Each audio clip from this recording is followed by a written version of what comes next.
Good afternoon, everybody, and thanks for clicking on 5 News Web News. It is Monday, March 18th. I'm Brittany Hoke. And I'm Matt Heckel, and here are some of the top stories we've been following here on 5 News today. A fire that broke out in Belington over a week ago is finally out. Yeah, that road that was forced to shut down is also now back open to traffic. A tank filled with liquid propane had been burning since last Friday, and crews had to stay on scene for days. Now, on Thursday, officials decided to close Talbot Road from the Deerbrook Estates to the Talbot Community Building because they feared that a failure of the piping on the truck could have led to an explosion. That road is now back open to traffic. Meanwhile, a Mon County home burned to the ground on Saturday and shut down a busy road while crews battled that blaze. It started just before 6 o'clock at a home on Grafton Road. Now, that road was shut down for about 2 hours while crews worked to get the flames and smoke under control. Firefighters told us that 3 people were home when that fire broke out, but all of them luckily were able to get out safely.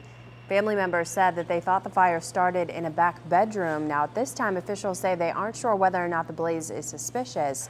The home, though, is considered a total loss. Well, you may remember last year St. Patrick's Day celebrations in Morgantown got a little out of hand, but police and firefighters took some extra precautions this time around.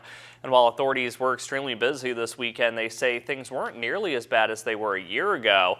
Police tell 5 News they made a total of 43 arrests and filed 92 criminal charges over the weekend. A number of citations were handed out for things like underage consumption, open container, and loud parties. But unlike last year, firefighters tell us they didn't have to deal with too many fires, and things were much quieter than what they expected. I think they had a couple calls. Maybe I'd heard a dumpster fire go out at one point about probably like 2 a.m. or something. But other than that, I didn't hear a whole lot from the fire department.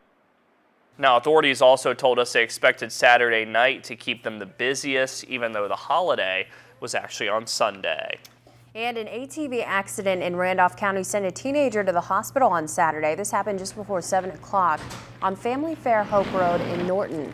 A 17-year-old boy somehow crashed his ATV, and according to officials on scene, he fell off and a stick went through his leg. Now, HealthNet was called in to fly the boy to a local hospital, but officials say that he is in stable condition and is expected to make a full recovery. Well, 4 people in Braxton County have been arrested after police supposedly found them with meth and ingredients to make that drug.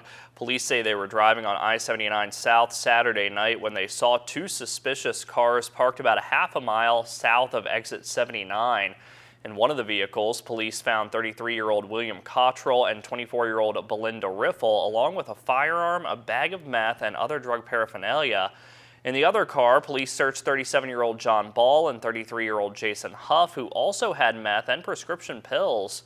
Police tell us Ball and Huff were trading pills for Cottrell's meth. All 4 are in the North Central Regional Jail, and each are facing multiple meth-related charges. And a 22-year-old mom admitted that she hit her 2-year-old daughter with a spoon while she abused prescription drugs. Kelsey Turner told a Harrison County judge that she disciplined her daughter with a spoon last August. Turner originally faced 64 charges and a possibility of more than 400 years in prison. On Friday, she pleaded to 5 counts of child neglect resulting in bodily injury. She will be sentenced on May 2nd. Now, her boyfriend, 52-year-old Frank Cherubino, is also facing charges in this case. And a Fairmont woman is free on $30,000 bond after allegedly stabbing a man several times. 62-year-old Carolyn Slaughter was in an argument with her boyfriend when things turned physical, according to police reports. Slaughter went after her boyfriend with a knife and stabbed him several times in the arm and hand, causing several cuts. Slaughter has been charged with malicious wounding and faces a possible 2 to 10 years in prison.